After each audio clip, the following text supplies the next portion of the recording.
Chapter 1. The Rassendills and the Elfbergs. I wonder when you're going to do something useful, Rudolph, my brother's wife said.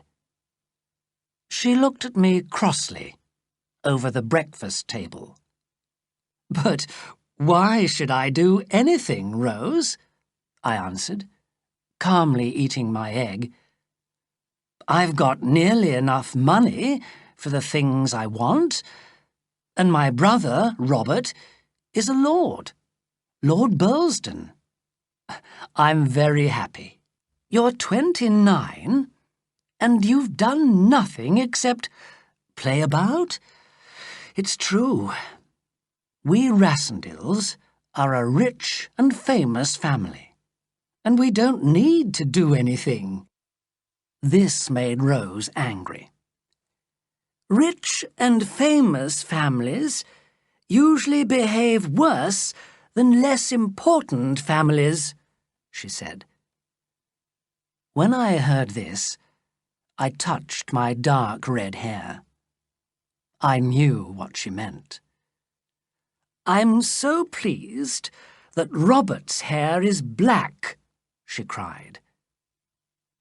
Just then, my brother, Robert, came in.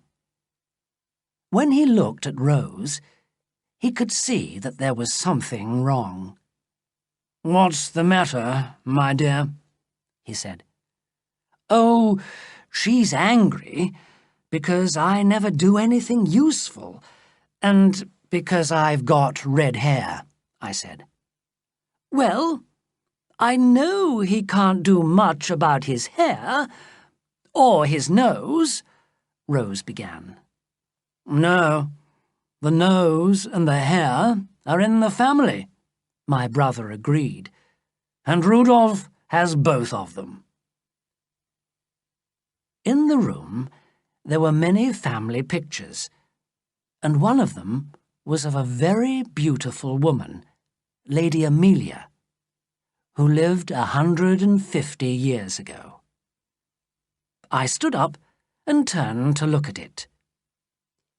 "If you took that picture away, Robert," Rose cried, "we could forget all about it." "Oh, but I don't want to forget about it," I replied. "I like being an Elfberg." But perhaps I should stop for a moment and explain why Rose was angry about my nose and my hair, and why I, a Rassendill, said I was an Elfberg. After all, the Elfbergs are the royal family of Ruritania, and have been for hundreds of years. The story is told in a book about the Rassendill family history. In the year 1733, Prince Rudolph of Ruritania came to England on a visit, and he stayed for several months. Like many of the Elfberg royal family, he had blue eyes, an unusually long, straight nose, and a lot of dark red hair. He was also tall and very good-looking. During his stay here, he became friendly with Lady Amelia, the beautiful wife of Lord Burlsdon. They became very good friends indeed, which naturally did not please Lord Burlsdon. So, one cold, wet morning, the two men fought. The prince was hurt in the fight, but got better and was hurried back to Ruritania. There he married and became King Rudolph III. But Lord Burlsdon fell ill, and 6 months later he died. 2 months after that, Lady Amelia had a baby son, who became the next Lord Burlsdon, and the head of the Rassendyll family. The boy grew into a man with blue eyes, a long straight nose, and dark red hair. These things can happen in the best of families, and among the many pictures of the Rassendylls at home, you can see that 5 or 6 of them have the same blue eyes, the same nose, and the same red hair. So, because my hair was red, and I had the Elfberg nose, Rose worried about me. In the end, to please her, I promised to get a job in 6 months' time. This gave me 6 free months to enjoy myself first. And an idea came to me.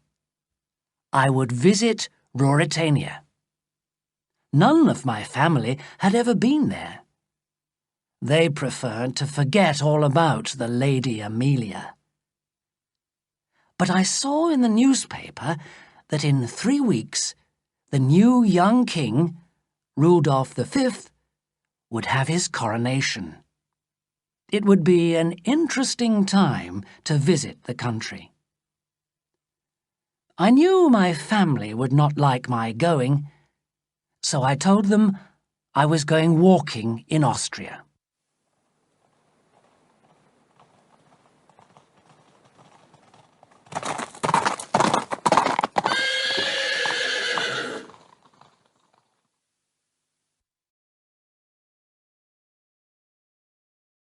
Chapter 2. The Colour of Men's Hair. On the way to Ruritania, I decided to spend a night in Paris with a friend. The next morning, he came with me to the station, and as we waited for the train, we watched the crowds. We noticed a tall, dark, very fashionable lady, and my friend told me who she was. That's Madame Antoinette de Mauban. She's travelling on the same train as you, but don't fall in love with her. Why not? I asked, amused. Ah, said my friend, all Paris knows that she's in love with Duke Michael of Strelsau. And he, as you know, is the half-brother of the new king of Ruritania. Although he's only the second son, and will never be king himself, he's still an important man, and very popular, I hear, with many Ruritanians. The lovely Madame Antoinette won't look twice at you, Rudolph. I laughed, but he had woken my interest in the lady. I did not speak to her during the journey, and when we arrived in Ruritania, I left the train at Zenda, a small town outside the capital. But I noticed that Madame de Mauban went on to Strelsau, the capital. I was welcomed very kindly at my hotel. It belonged to a fat old lady and her pretty daughter. From them, I learned that the coronation was to be on the day after next, and not in 3 weeks. The old lady was more interested in Duke Michael of Strelsau than in the new king. The castle of Zenda and all the land around it belonged to the duke, but the old lady said, "It's not enough. Duke Michael should be king. He spends all his time with us. Every Ruritanian knows him, but we never see the new king." But the daughter cried, "Oh no! I hate Black Michael.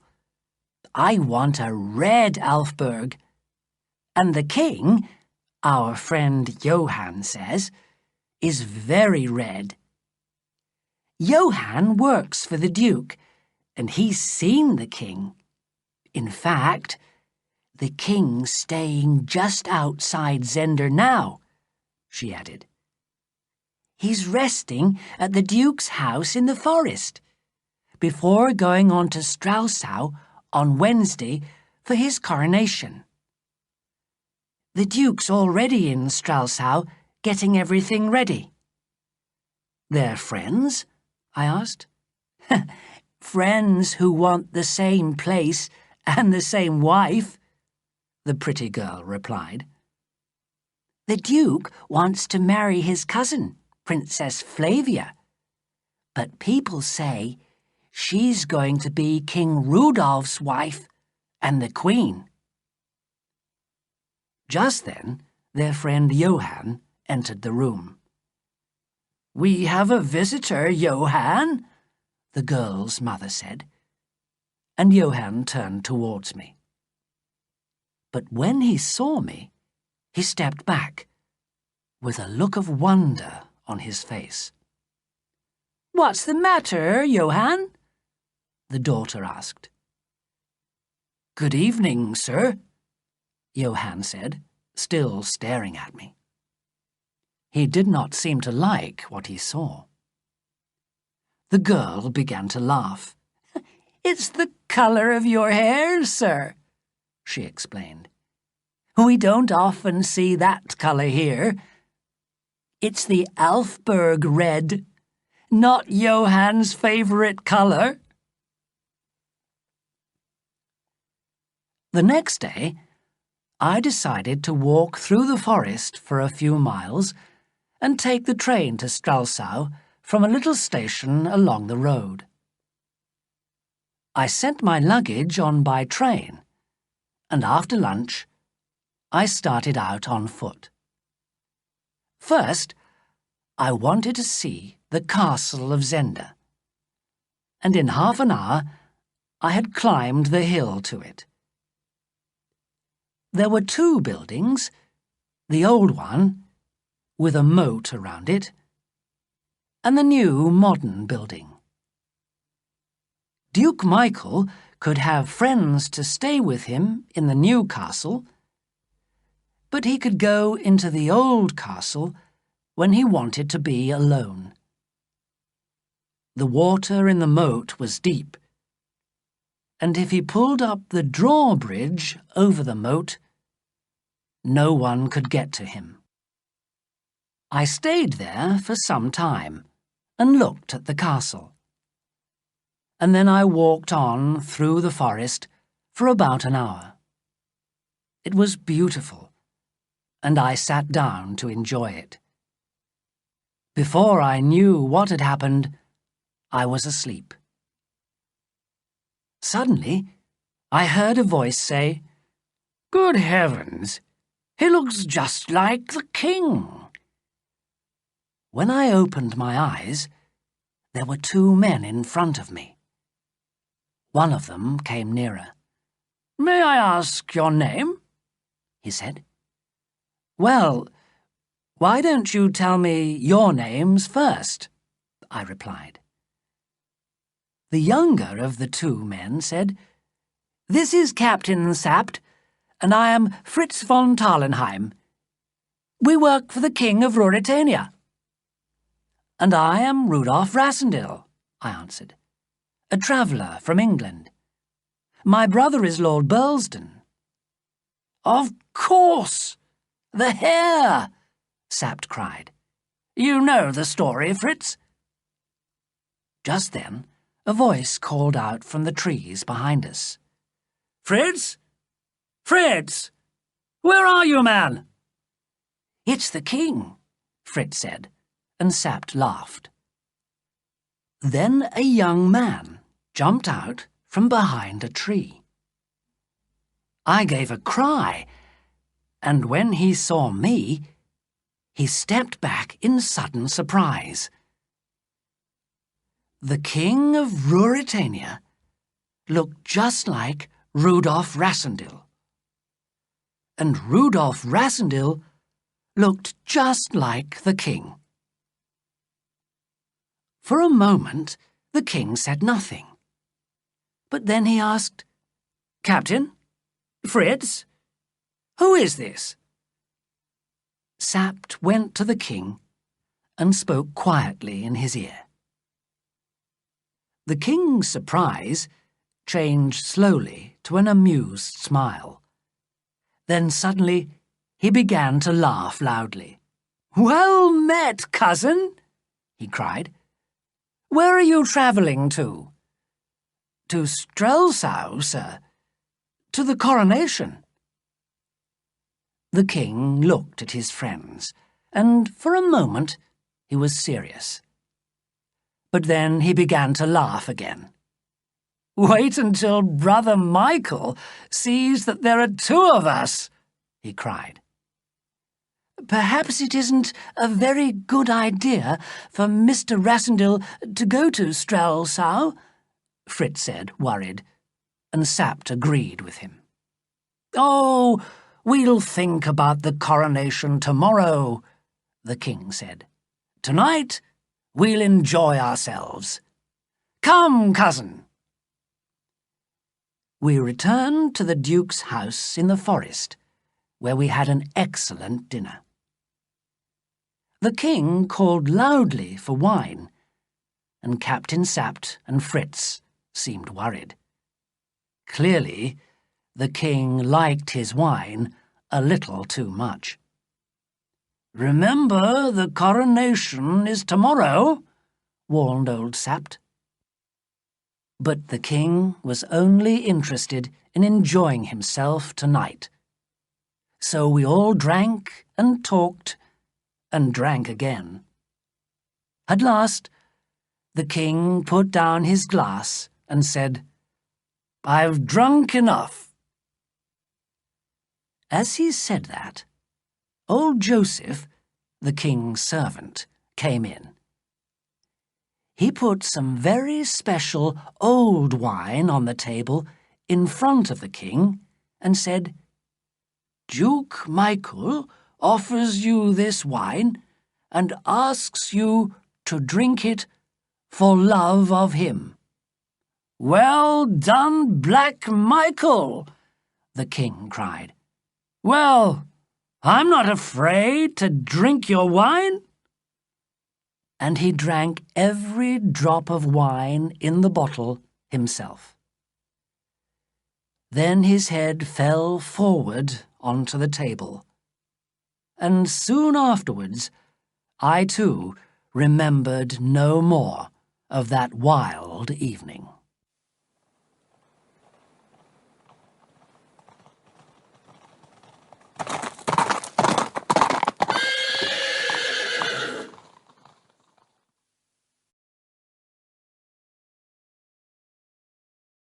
Chapter 3. The King Goes to His Coronation. I do not know how long I was asleep, but when I woke up, I was cold and wet. Sapt and Fritz stood there looking at me. "We had to wake you," Sapt said. "Cold water was the only way." Fritz took my arm and turned me round. "Look," he said. The king was on the floor, and when Sapt pushed him with his foot, he did not move. "We've been trying to wake him for half an hour," said Fritz, "but he's sleeping like a dead man."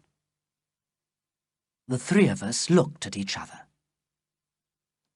"Was there something in that last bottle of wine?" I asked. "I don't know," Sapt said.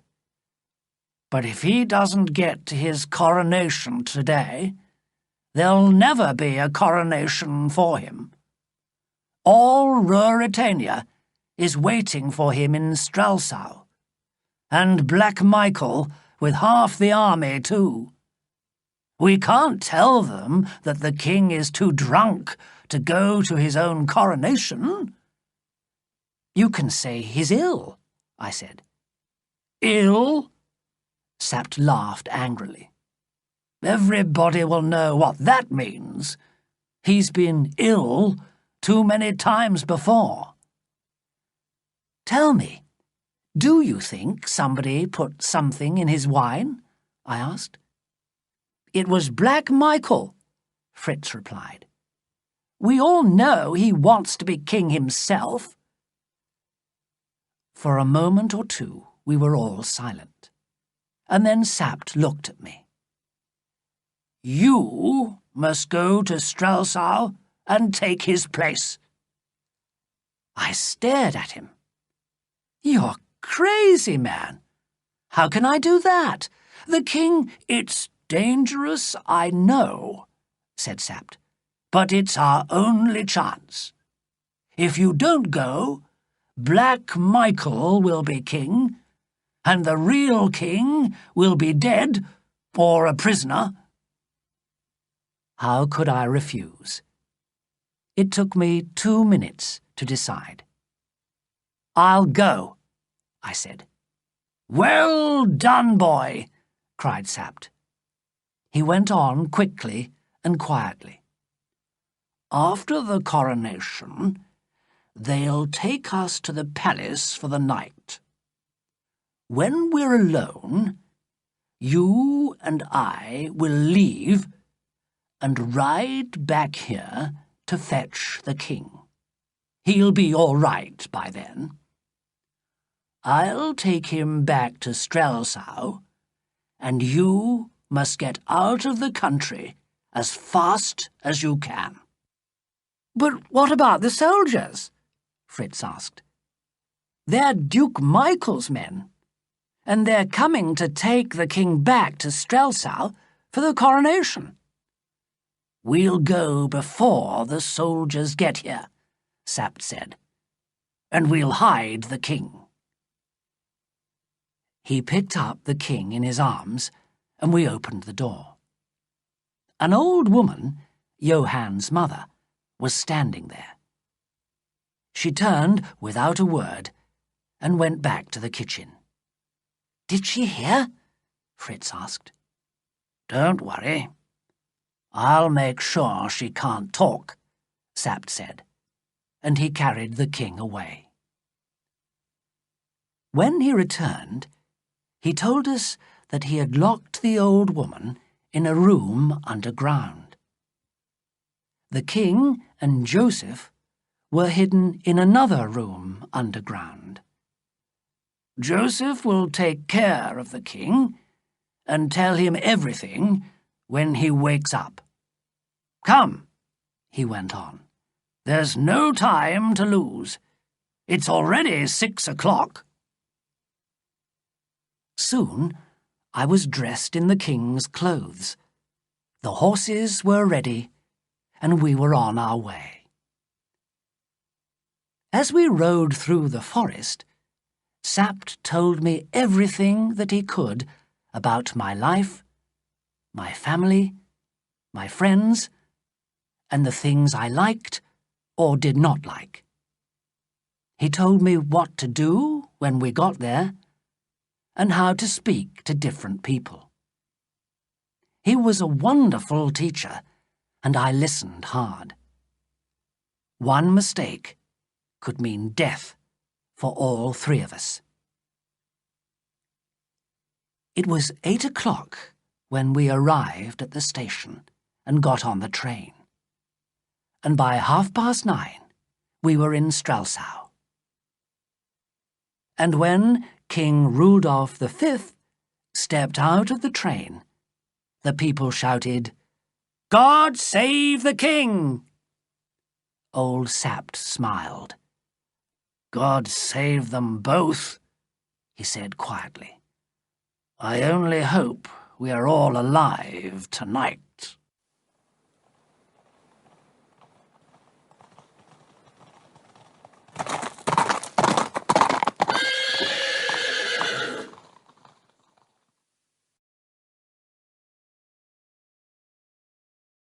Chapter 4. My Adventures Begin.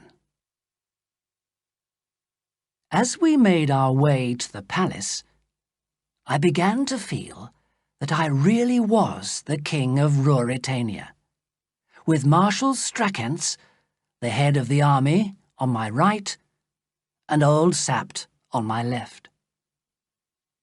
I could see that Strelsau was really two towns, the old town and the new town.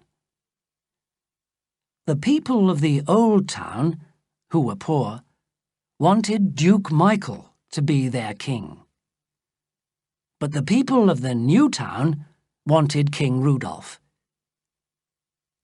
We went through the new town first, and it was bright and colourful, with the ladies' dresses and the red roses of the Elfbergs.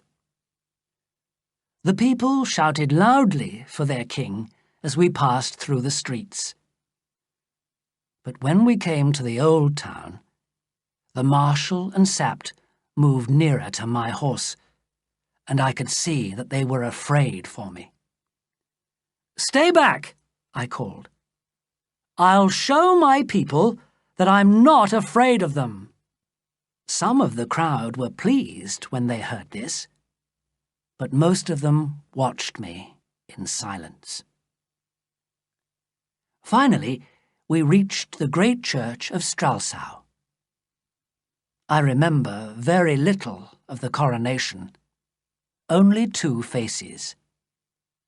One was a beautiful girl with wonderful red hair, the Princess Flavia.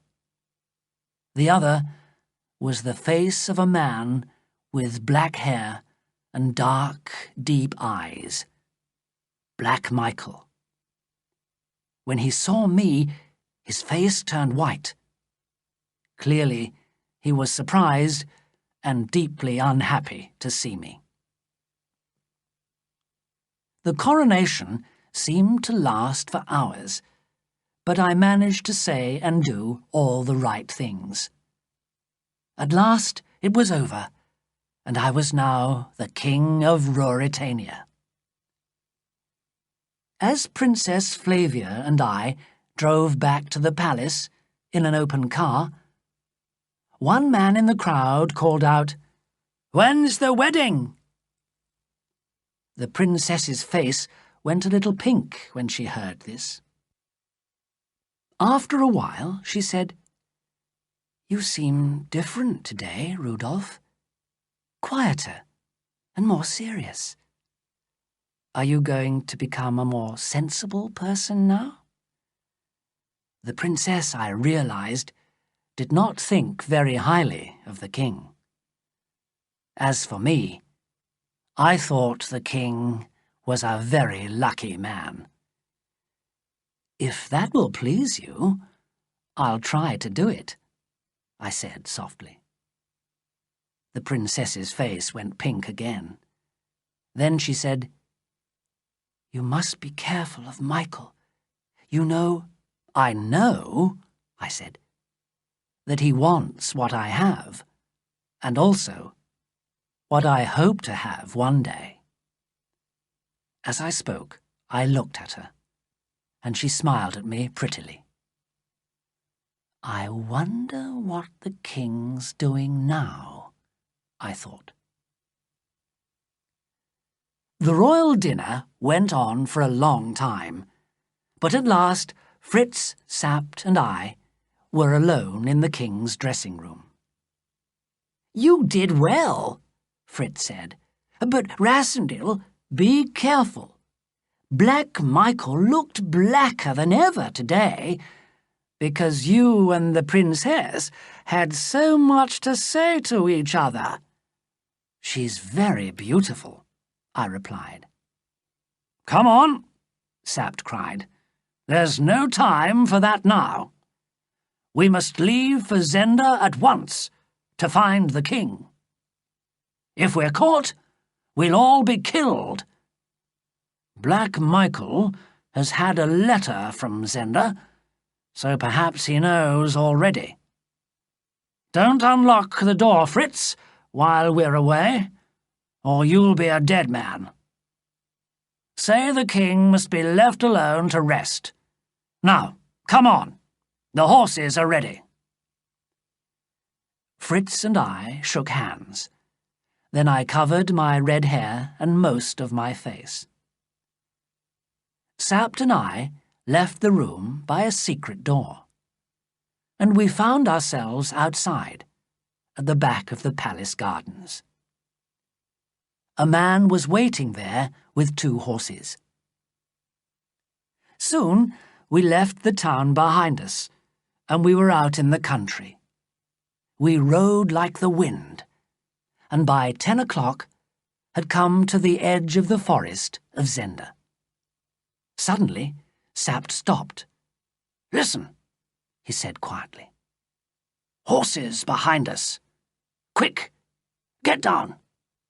The castle's to the left," he continued. "Our road's to the right." We hid in the thick trees, and we waited and watched. The men came nearer. It was Black Michael and another man. When they came to the 2 roads, they stopped. "Which way?" the Duke asked. "To the castle," the other man cried. "They'll know there what's been happening." The Duke waited for a moment. "To Zenda, then," he cried finally, and the 2 men took the road to the left. We waited for 10 more minutes, and then we hurried on.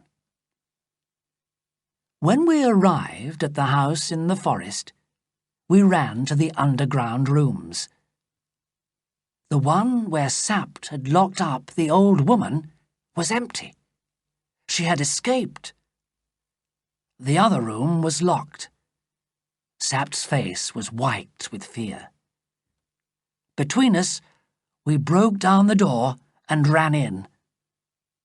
I found a light and looked round the room. The servant Joseph was on the floor, dead. I held up the light and looked in every corner of the room. "The king isn't here," I said.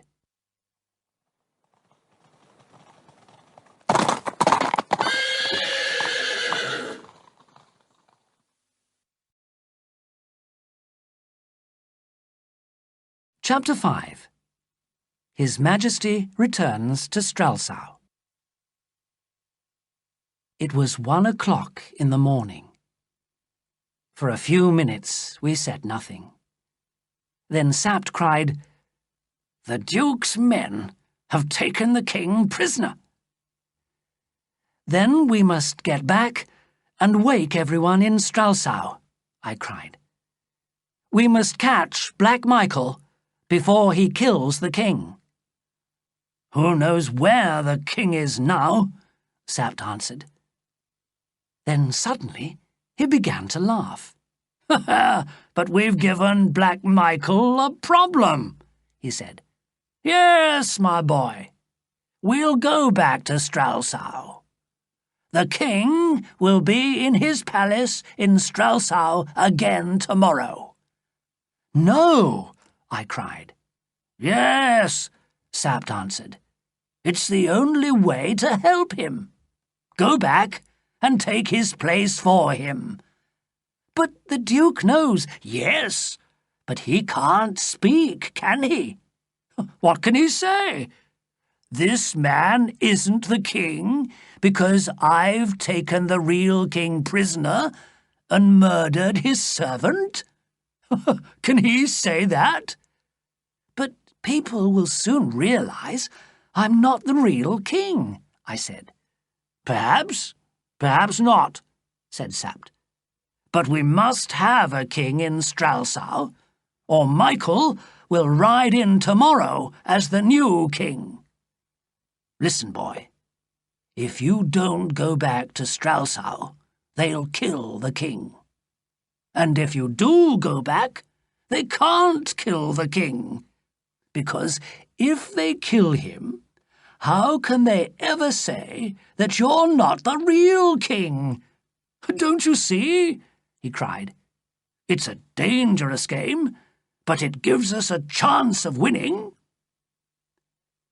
It was a wild, hopeless plan, but I was young. I would never have the chance of an adventure like this again. "Sapt, I'll try it," I said. Good for you, Sapt cried. But we must hurry. Look! He pulled me over to the door. The moon was low now, and there was not much light, but I could just see a small group of men on horses. They were Black Michael's men, probably coming to take the dead body of Joseph away. We can't let them go without doing something, I said, thinking of poor Joseph.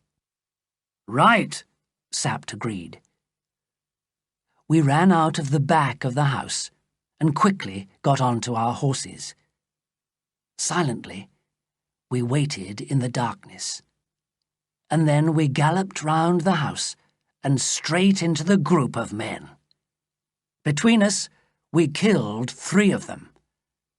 But a bullet hit my finger, and it began to bleed. We rode hard all night, and it was about 8 or 9 o'clock in the morning when we reached Strelsau. Luckily, the streets were still empty. We arrived at the palace, went in, and got to the dressing room. When we opened the door, Fritz was asleep, but he woke immediately. When he saw me, he fell to the ground and cried, "Thank God, Your Majesty! You're safe!" "Well done, boy!" Sapt shouted. "We'll do it!" Fritz stood up. He looked at me. Up and down and up. Then he took a step backwards. "Where's the king?" he cried. "Be quiet," Sapt warned him. "Someone will hear." Fritz's face was white now. "Is the king dead?" he asked quietly. "Please God, no," I answered. "But Black Michael has him." The next day was a long one for me. Sapt talked to me for 3 hours about what I must do and what I must say, what I liked and what I didn't like. Then I had to do some of the king's business, but because of my damaged finger, I did not have to write my name on any papers. When at last I was alone with Sapt and Fritz, we began to talk about Black Michael. Fritz told me that Black Michael had 6 very dangerous men among his servants. 3 Ruritanians, a Belgian, a Frenchman, and an Englishman. They did anything that the Duke ordered, and did not stop at murder. 3 of them, the foreigners, Fritz had heard, were in Strelsau now with Duke Michael. Sapt banged the table with his hand in excitement. "Then the king must be alive. Michael's brought the foreigners with him, and left the 3 Ruritanians to hold the king prisoner. Usually, the 6, as they're called, go everywhere with him."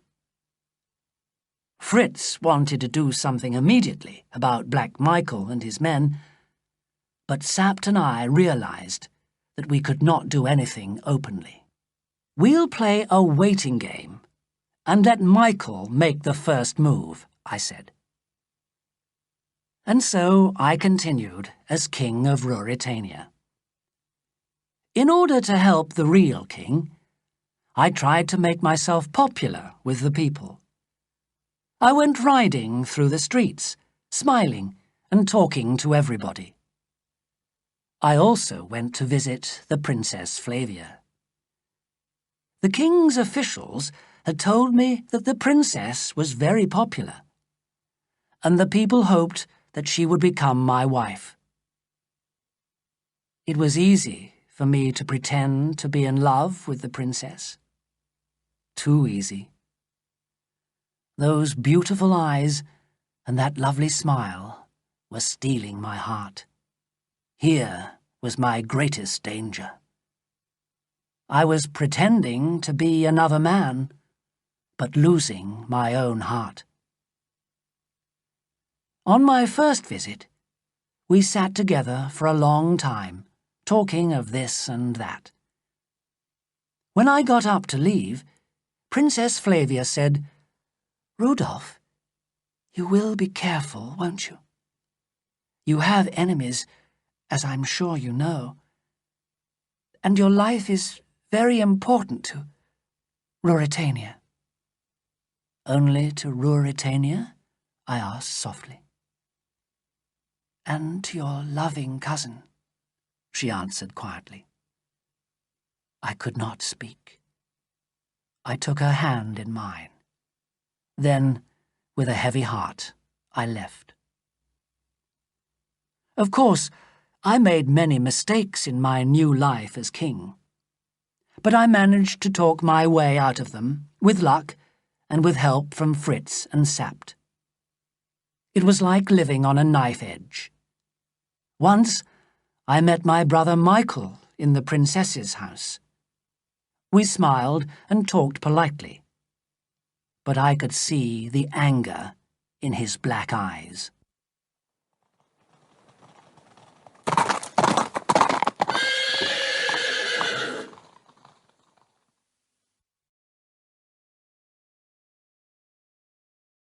Chapter 6.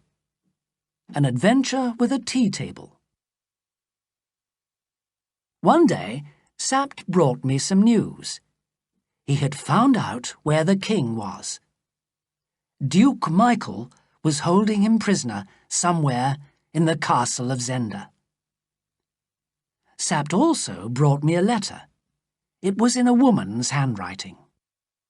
"To know what you most wish to know," the letter began, "meet me tonight in the garden of the big house in New Avenue. Come at midnight and come alone." There was another note on the back of the letter. "Ask yourself which woman does not want Black Michael to marry the princess. A. de M." "Antoinette de Mauban," I cried. "She wants to marry the Duke." "That's true," Sapt said. "But you won't go, of course. They'll kill you. Duke Michael made her write this letter." "I must," I replied. "Every day we play this game, there's more danger. I could make a mistake at any time. And if I do, we'll all die. Don't you see? I have to go tonight. We can't go on much longer." "Then I'm coming too," said Sapt. So, at 11:30 that night, Sapt and I rode out to the house in New Avenue. We left Fritz to watch my room in the palace. The night was dark, so I took a lamp. I also had my revolver and a knife. We soon reached the house and came to a gate in the wall. I got off my horse. "I'll wait here," said Sapt. "If I hear anything, I'll—" "Stay where you are," I answered quickly. "It's the king's only chance. They mustn't kill you too." "You're right," said Sapt. "Good luck." Silently, I opened the gate and went into the garden. In front of me, I could see the dark shape of a summer house, and I moved towards it. Without a sound, I went up the steps, pushed open the door, and went in. A woman hurried over to me and took me by the hand. I turned my lamp on her. She was beautiful. "Close the door," she said. "We must be quick, Mr. Rassendyll. Michael made me write the letter. 3 men are coming to kill you. 3 of the 6. They'll tell everyone that Sapt and Fritz von Tarlenheim murdered you. Then Michael will make himself king and marry the princess." Antoinette's beautiful eyes were sad as she added softly, "I can't let him marry her. I love him." "But the king," I said. "I know he's in the castle of Zenda, but where?" "Go across the drawbridge, and you come to a heavy door. Listen. What's that? They're coming. They're too soon. Put out your lamp," she cried, her eyes filled with fear. "Quickly. You must go. There's a ladder at the end of the garden, against the wall." But it was too late. The 3 men were already outside. There was a small hole in the door, and I put my eye to it. My hand was on my revolver. It was no good. There were 3 of them. I could kill one, perhaps, but then... A voice came from outside. "Mr. Rassendyll?" It was the Englishman. "We only want to talk to you. Open the door." "We can talk through the door," I replied. I looked through the hole again and saw that they were on the top step. When I opened the door, they would run at me. "We'll let you go if you leave the country, and we'll give you 50,000 English pounds, continued Detchard, the Englishman. "Give me a minute to think," I answered. Wildly, I looked around the summer house and saw a metal garden table and some chairs. I picked up the table and held it in front of me by the legs. Then I went to the back of the room and waited. "All right, I agree," I called. "Open the door." I heard them arguing with each other, and then Detchard said to the Belgian, "Why, Bersanin, are you afraid of one man?" A second later, the door opened. De Gautet, the Frenchman, was with the other 2, and the 3 men were standing there with their revolvers ready. With a shout, I ran at them as hard as I could. They tried to shoot me, but the bullets hit the table. The next second, the table knocked them to the ground, and we all fell on top of each other. Quickly, I picked myself up and ran for my life through the trees. I could hear them coming after me. Was Antoinette right? Was there really a ladder by the wall? I reached the end of the garden. The ladder was there. In a minute, I was up it and over the wall. Sapt was waiting with the horses, and seconds later, we were on our way home. And as we rode, we laughed, because I had fought Duke Michael's dangerous men with a tea table.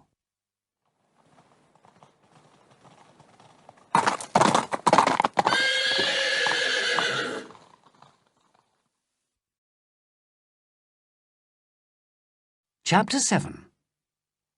For Love of the King.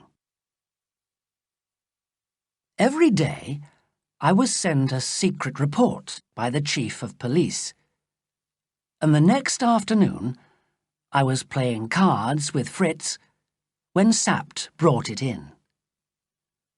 We learned that Duke Michael and the 3 had left Stralsau, and that Antoinette de Mauban had also left. Clearly, they had gone to Zenda. The report also said that the people were unhappy because the king had not yet asked Princess Flavia to marry him.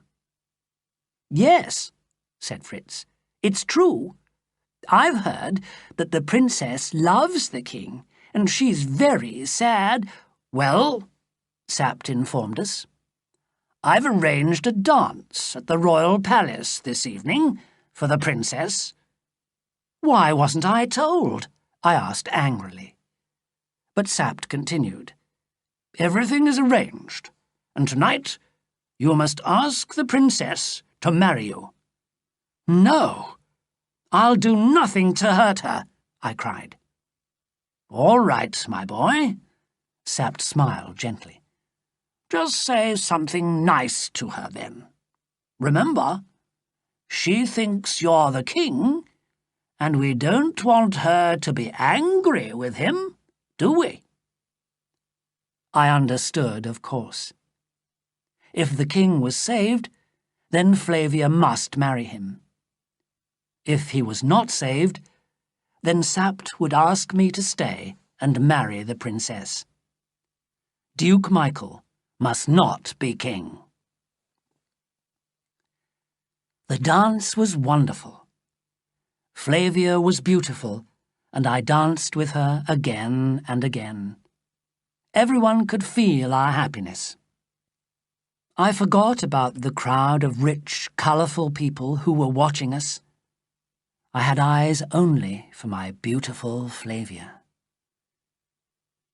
When supper had finished, Fritz touched me on the shoulder. I stood up, took Flavia's hand, and led her into a little room. They brought coffee to us, and then the door was closed quietly. The princess and I were alone. The windows of the little room opened onto the garden. The night was fine, and the room was filled with the sweet smell of the flowers outside. Flavia sat down, and I stood opposite her. I was fighting with myself.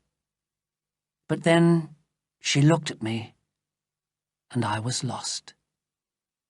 I forgot the king. I forgot who I was. I forgot everything. I fell to my knees, took her gently in my arms, and kissed her. Suddenly, she pushed me away.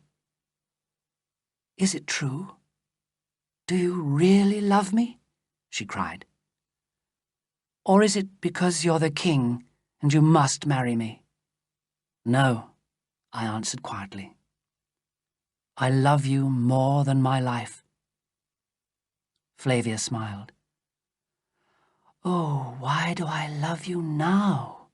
She said softly. I didn't love you before, but I do now. How happy I was. It was not the king she loved. It was me. It was Rudolf Rassendyll. But as I looked into her lovely face, I knew I could not live with the lie. How could I pretend to be the king any longer? There's something I must tell you, I began in a low voice. Your Majesty, said a voice from the garden. People are waiting to say goodbye. It was Sapt. He had heard me talking to the princess. We'll come, I replied coldly. But Flavia, her eyes full of her love for me, held out her hand to Sapt as he came into the room. He took it and said softly and sadly, God save your Royal Highness. And then he added, But before all comes the king. God save the king. When Sapt told the people that Princess Flavia had accepted the king as her future husband, they were wild with happiness. You know, Sapt, I said sadly, I could marry the princess and let my people kill Duke Michael and the king. I know, Sapt replied quietly. So we must go to Zenda and bring the king home at once, I said. Sapt put his hand on my shoulder. You're the finest Elfberg of them all, he said, with feeling. Before we left Stralsau, I saw the Marshal and asked him to stay near Flavia, to take care of her and to keep her safe from Duke Michael. Then I went to say goodbye to her. At first she was cold with me. She did not understand why I wanted to leave her. But her anger changed to fear when I told her that I was going after Duke Michael. "Oh, Rudolph, be careful," she cried. "He's a dangerous man. Please come back safely to me." "Duke Michael can never keep me away from you," I promised. But in my heart, I knew that another man could.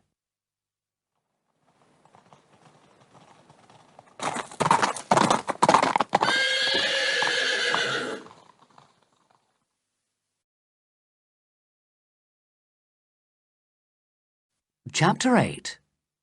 Back to Zenda. The next day, Sapt, Fritz and I left Straussau to go to Tallenheim House.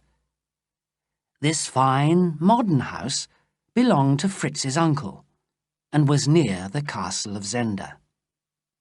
We had 10 brave young men with us.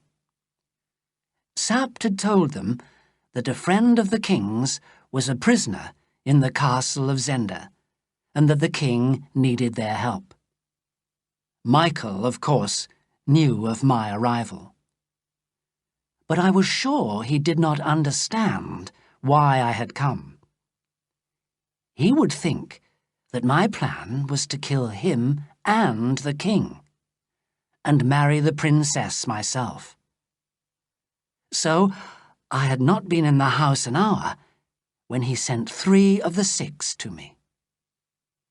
These were not the 3 men who had tried to kill me.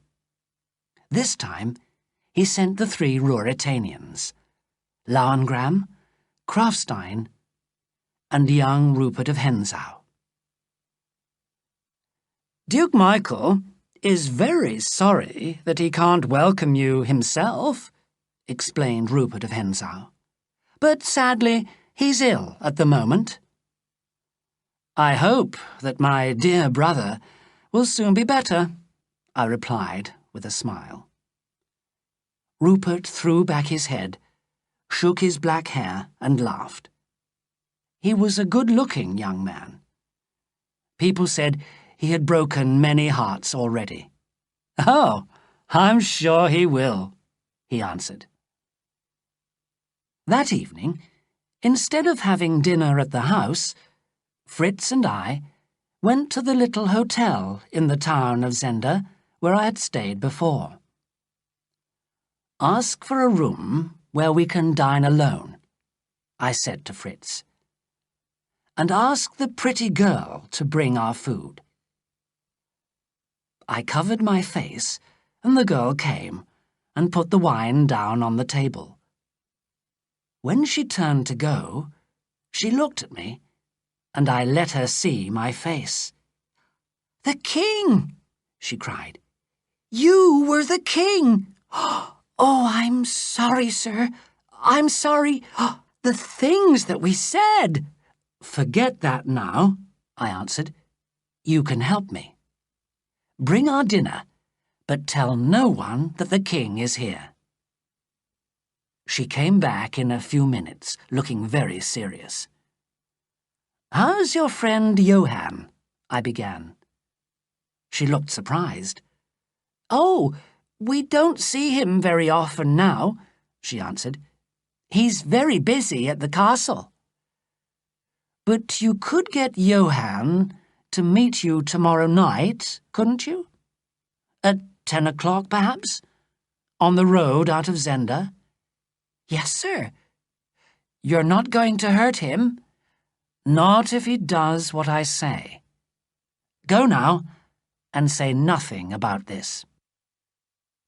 After dinner, we left to go back to Tallenheim House.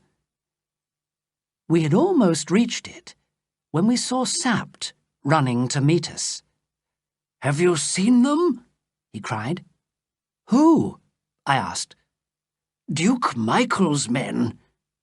Don't go out unless you have 6 men or more with you," he said. You know Bernenstein, one of your men? Of course, I answered. A good, strong man, about as tall as me. Well, they tried to kill him. He's upstairs now, with a bullet in his arm. He was walking in the woods, and he saw 3 men. Suddenly, they started shooting at him, so he began to run. He was lucky.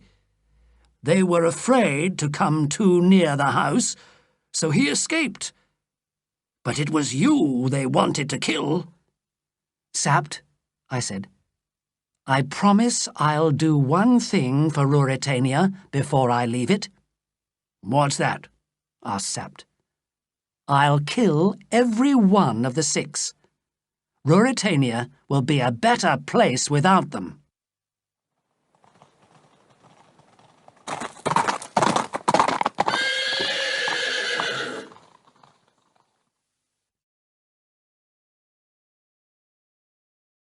Chapter 9. News of the Prisoner.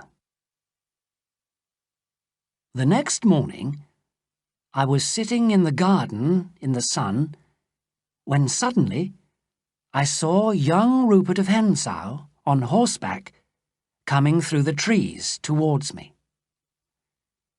He was not afraid of my men, but asked to speak with me alone.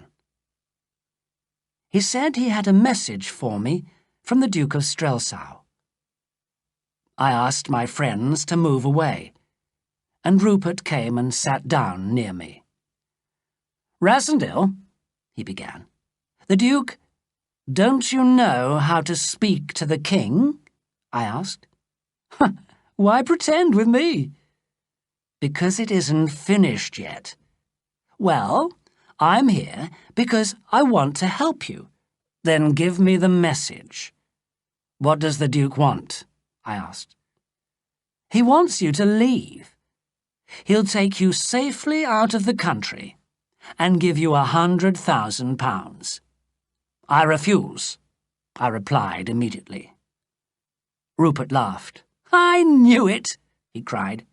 Duke Michael doesn't understand men like us. You must die, then, he added carelessly.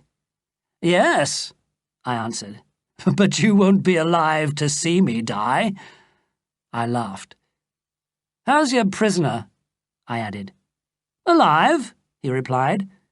How's the pretty princess? I took a step towards him. Go now, before I kill you, I shouted angrily. Rupert turned, but suddenly he came back. He put out his right hand. Shake hands, he called. Of course, he knew what I would do. I put my hands behind my back. Quickly, his left hand moved towards me. In it, he held a dagger, and it was coming straight at my heart. I jumped to one side, and the dagger went deep into my shoulder.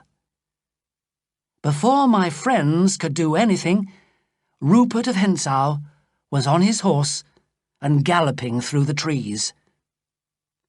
I heard my men going after him with their guns, and then everything went black.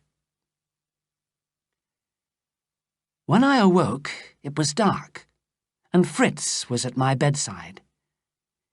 He told me that I was not badly hurt, and that the plan to catch Johann had been successful. He seems pleased to be here, Fritz said. I think he's afraid of Duke Michael. Later, Sapt brought Johann up to see me. At first, Johann was afraid to speak, but then he began to talk. We asked him many questions, and finally, Johann gave us the information we wanted. In the castle of Zenda, near the drawbridge and below the ground, there were 2 small rooms, cut out of the rock itself. In the first of these rooms, there were always 3 of the 6. At the back of this room, there was a door which led into the second room. The king was in the second room. If someone tries to get into the first room, 2 of the 3 men will fight, but Rupert of Hentzau, or Detchard, will run into the second room and kill the king, Johann said. There's a small window in the second room with a large pipe going down into the moat outside, he went on. You can get a man inside it, and they'll tie a heavy stone to the king's body and push it down the pipe. The body will go down and disappear under the water, and the murderers will then go down the pipe themselves and swim across the moat. And if I bring an army to the castle? I asked. Duke Michael will still murder the king, replied Johann. He won't fight. He'll kill the king and push his body down the pipe. And he'll put one of the 6 in the prison. He'll say the man had done something to make him angry. That will stop the stories about a prisoner in Zenda. Johann stopped for a minute, but then he added, If they know I've told you this, they'll kill me. They're all bad, but Rupert of Hentzau is the worst. Don't let them kill me. All right, I said. But if anyone asks you who the prisoner of Zenda is, don't tell him. If you do, I'll kill you myself. Johann left the room, and I looked at Sapt. It doesn't matter what plan we make, I said. The king will be dead before we can get to him. Sapt shook his grey head angrily. You'll still be king of Ruritania in a year's time. Perhaps one of the Duke's men will turn against him, I began. Impossible, replied Sapt. Then we need the help of God, I said.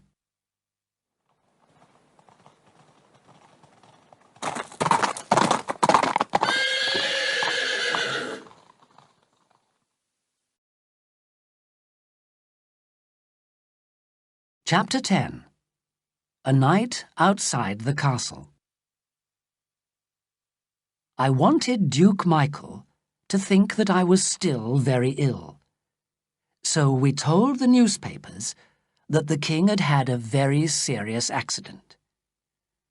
When Princess Flavia read this, she was very worried, and she decided to come and see me.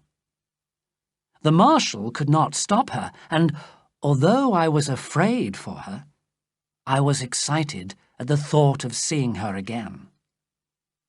We spent 2 wonderfully happy days together. We had sent Johann back to the castle of Zenda, and suddenly we had a message from him. The real king was very ill. I must save him, I said to myself. I love Flavia more each day. I can't go on like this much longer. I talked to Sapt. He agreed, so we made our plans. Late the next night, Sapt, Fritz and I, with 6 more men, rode out towards the castle of Zenda. Sapt was carrying a long rope, and I had a short, thick stick and a long knife. The night was dark, and it was wet and windy. We stayed away from the town, and we met no one. When we came to the moat, we stopped near some trees, and the 6 men hid there with the horses. Then Sapt tied the rope round one of the trees near the water. I pulled off my boots, put the stick between my teeth, and gently went down the rope into the water. I was going to take a look at the pipe. It had been warm and bright that day, and the water was not cold. Slowly and carefully, I swam round the dark walls of the castle. There were lights in the new buildings, and from time to time I heard people shouting and laughing. That must be young Rupert and his friends, I thought. Suddenly, a dark shape appeared in front of me. It was the pipe. The bottom of it was very wide and came out into the moat. And then I saw something which nearly made my heart stop. It was a boat, and in the boat there was a man. His gun was beside him, but luckily he was asleep. As quietly as I could, I moved closer. The man still slept. What could I do? I had to save the king. I took out my knife and drove it through the sleeping man's heart. On the other side of the castle, they were still singing. I had very little time. Someone could come at any minute. I looked up at where the pipe went through the wall into the prison. There was a thin line of light at the bottom edge. I heard Detchard's voice, and then I heard the king reply. Just then, the light went out, and in the darkness, I heard the king crying. I did not call to him. I had to get away safely and take the body of the dead watchman with me.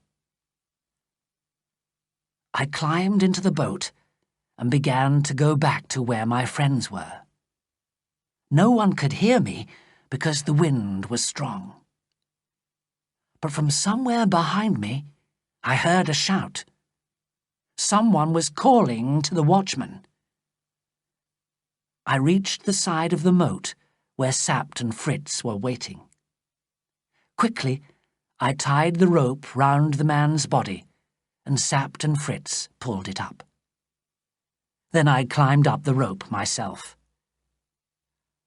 "Call our men from the trees," I said quietly, "and hurry." But just then, 3 men rode round from the front of the castle.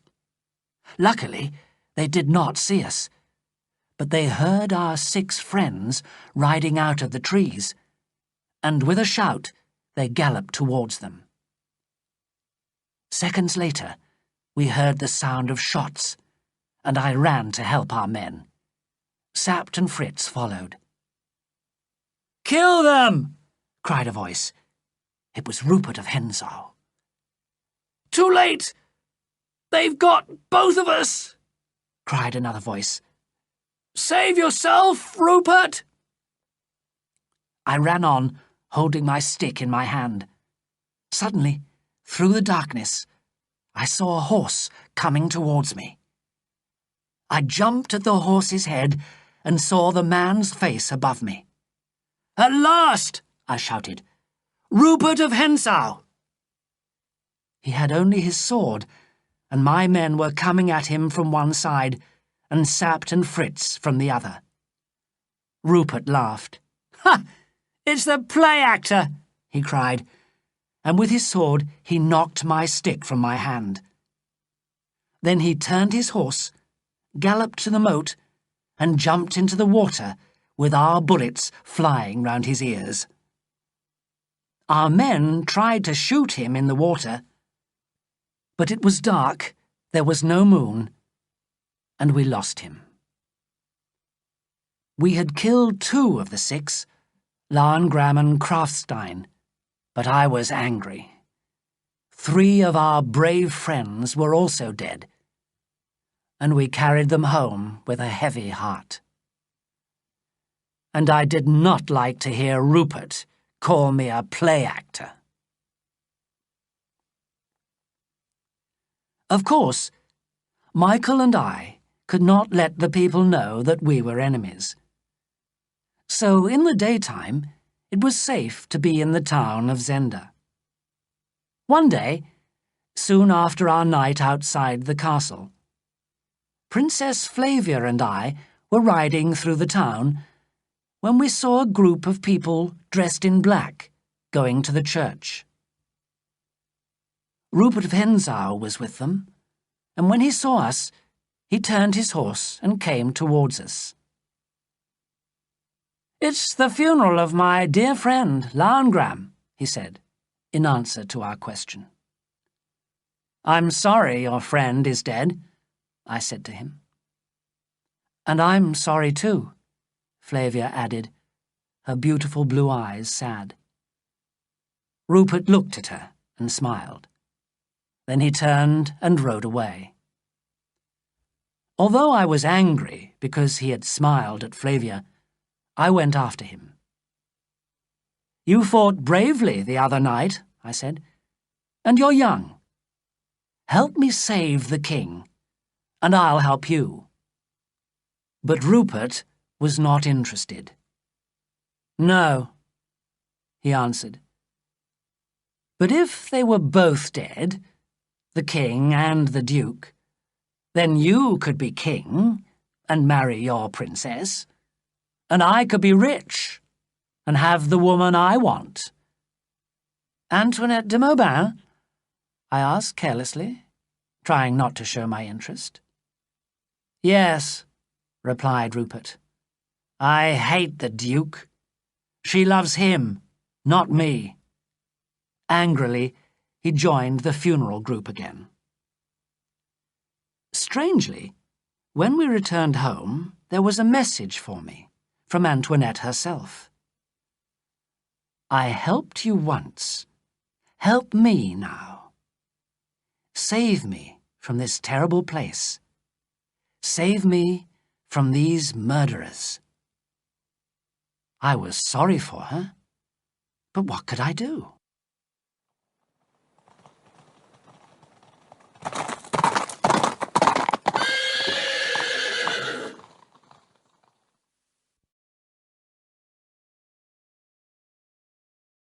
Chapter 11. A Dangerous Plan. One day, Johann came to tell us that the king was now very sick and that Antoinette de Mauban and a doctor were looking after him. But the Duke never left Rupert of Hentzau alone with Antoinette. I understood why, after what Rupert had told me. There were often angry voices in the castle these days, Johann told us. 2 of the 6 were now dead, but there were always 2 men watching the king. The other 2 slept in a room above and would hear them if they called. Detchard and Bersonin watched by night, Rupert of Hentzau and de Gautet by day. The Duke's rooms were on the 1st floor, in the new buildings of the castle, and Antoinette's room was on the same floor. But at night, the Duke locked the door of her room and pulled up the drawbridge. He kept the key himself. Johann slept near the front door of the new castle with 5 other men, but they had no guns. We could not wait any longer. "Listen," I said to Johann.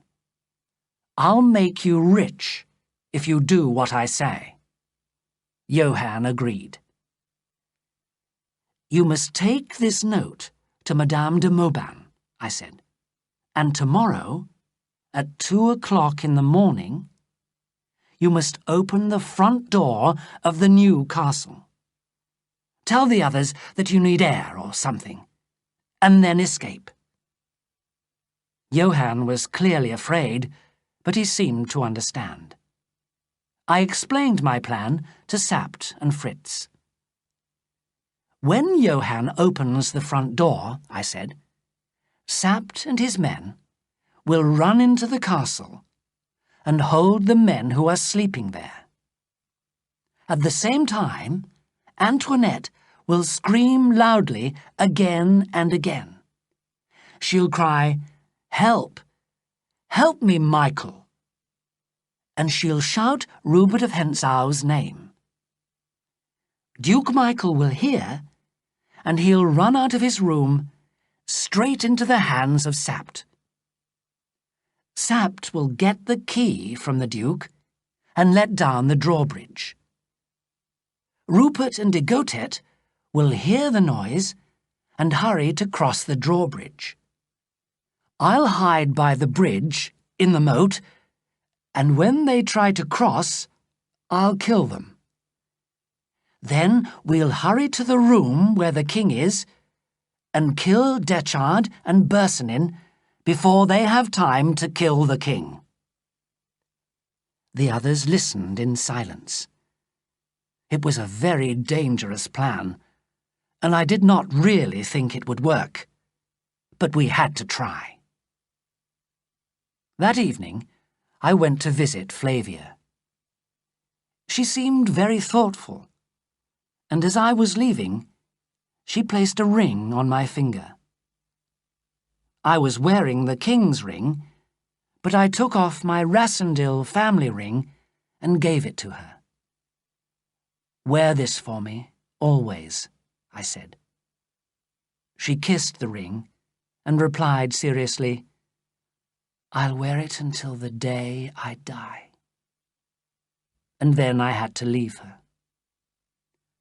I had already told the Marshal that if anything happened to the king, he must take Flavia to Strelsau, tell the people that Duke Michael had killed the king and that Flavia was their queen. I knew this could be my last day alive.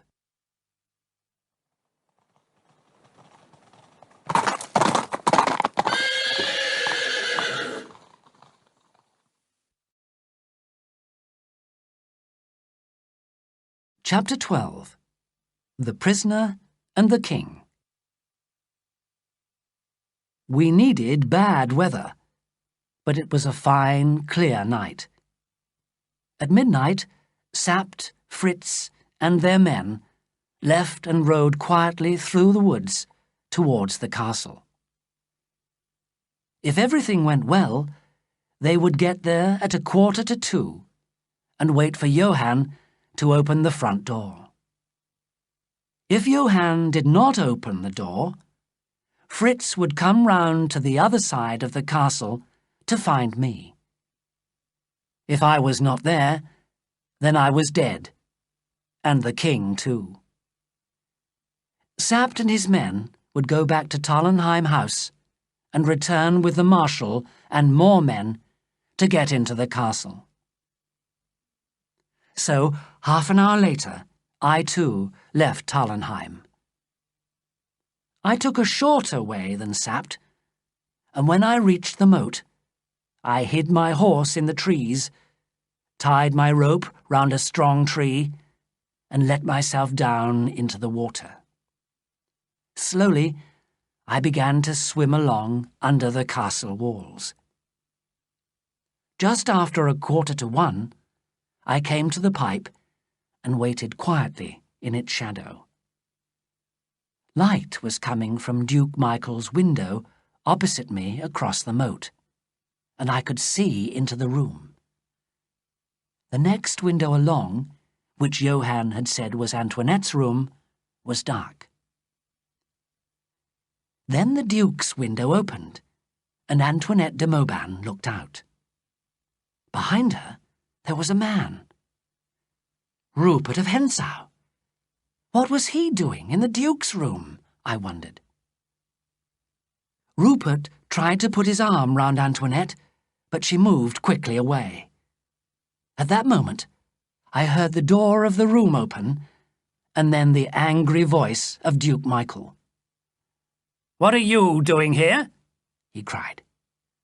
"Waiting for you, sir," Rupert replied quickly. "I couldn't leave the lady alone. Well, now you can go to bed. Are Detchard and Bersonin watching the prisoner?" "Yes, sir." A few minutes later, Rupert crossed the drawbridge, and it was pulled up. The light in Duke Michael's room went out, but a light came on, and stayed on, in Antoinette's room. In the silent darkness, I waited. For about 10 minutes, everything was quiet, but suddenly, I heard a noise on my side of the moat. A dark shape appeared in the gateway to the bridge, then turned and began to climb down some hidden steps in the wall. It was Rupert of Hentzau again, with a sword. Silently, he went down into the water and swam across the moat. Then he climbed out, and I heard him unlock the door. It was clear that Rupert of Hentzau had his own secret plans for that night. It was not yet time for Johann to open the front door for my friends, and I still had to wait. I climbed up to the gateway of the bridge and hid in a dark corner. Now no one could enter or leave the old castle without fighting me. I wondered what Rupert was doing now, and a few seconds later I found out. There was a sudden crash, and then a woman's screams rang through the night. "Help me! Michael! Rupert of Hentzau!" Those were the words that I had written for Antoinette. But these were screams of real fear, and soon I heard shouts and the sound of fighting from Antoinette's room. Then Rupert appeared at the window. His back was towards me, but he was fighting. "That's for you, Johann!" I heard him cry. Then, "Come on, Michael!" So Johann was in there too, fighting at the Duke's side. How could he open the door for Samt now? More of the Duke's men had run to the room, and the noise of the fighting grew louder. Suddenly, Rupert gave a wild laugh, and with his sword in his hand, jumped from the window into the moat below. At that moment, the door of the old castle opened, and de Gotet appeared beside me. I jumped at him with my sword, and a second later, he fell dead in the doorway, without a word or a sound. Wildly, I searched his body for the keys. I found them, and in a minute, I was in the first room where Bersonin and Detchard were. But there was only Bersonin in the room. Before he had time to realize that I was there, I had killed him. Detchard had run into the king's room and locked the door behind him.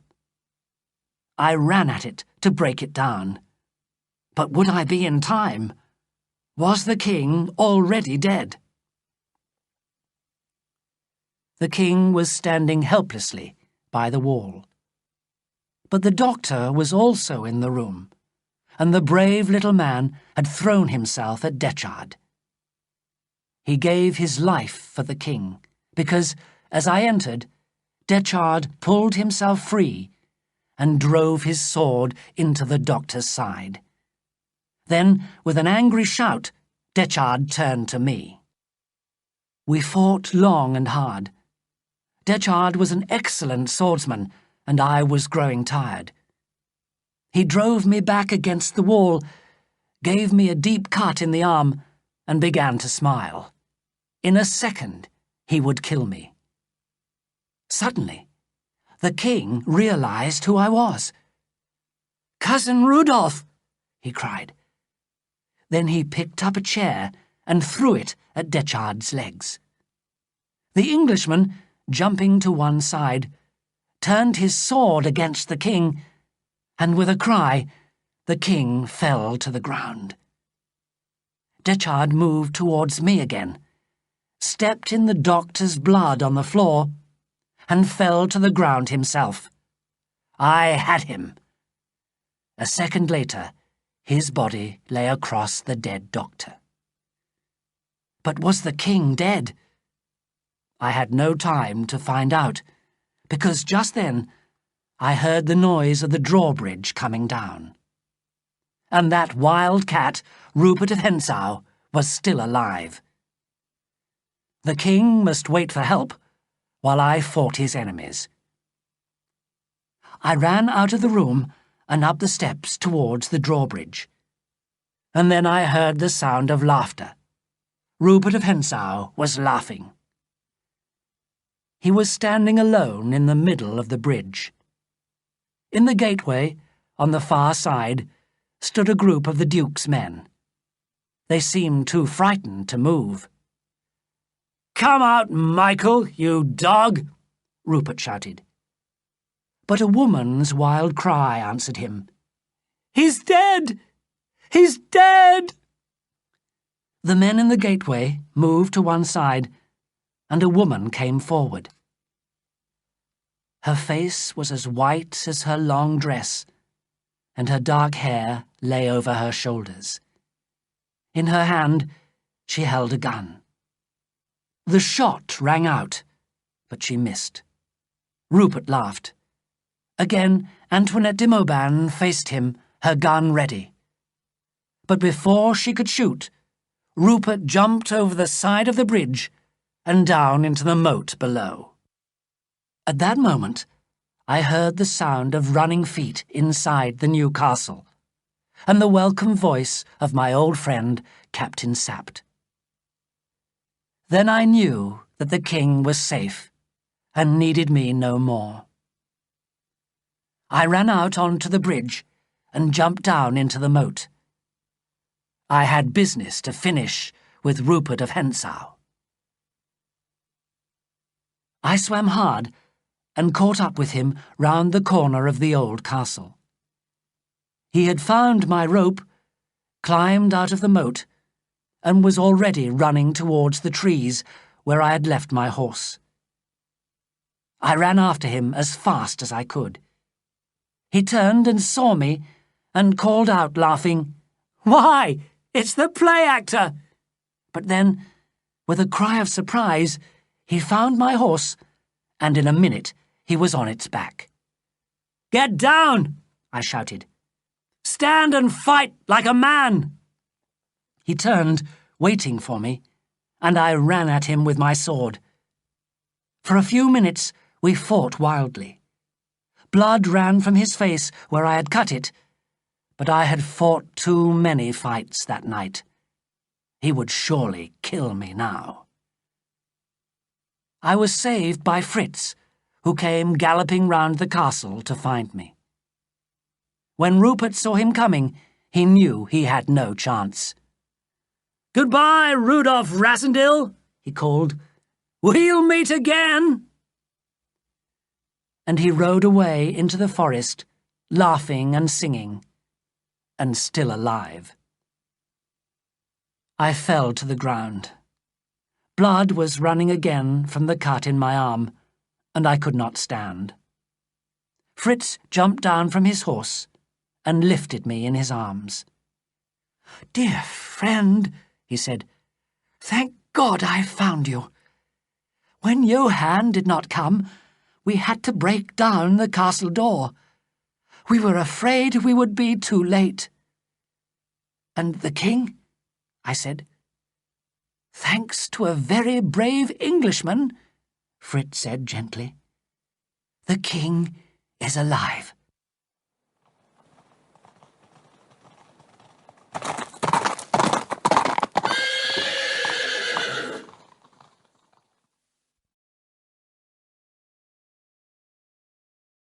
Chapter 13. Goodbye to Ruritania. Old Sapt worked hard to keep our secret hidden. He sent messages, told lies, and gave orders. All his plans were successful, except one. Nothing can stop a woman in love. When Princess Flavia heard that the king was hurt, she refused to stay at Tarlenheim House and rode at once to the castle of Zenda. Sapt had hidden me in a room in the old castle, and he and Fritz brought her to me there. How happy she was to see me. She threw her arms round my neck and kissed me. "No!" cried Sapt. "It's not the king. Don't kiss him. He is the man you love, but he is not the king." Flavia's face went white. "What do you mean?" she cried. She turned to me again. "Rudolph, why do you let them say these things?" I looked deeply into her eyes. "It's true," I said quietly. "I am not the king." For a minute, she continued to hold on to me. She looked at Sapt, at Fritz, and finally at me again. Then, slowly, she fell forward, and I laid her gently on the ground. "I wish that Rupert had killed me," I said.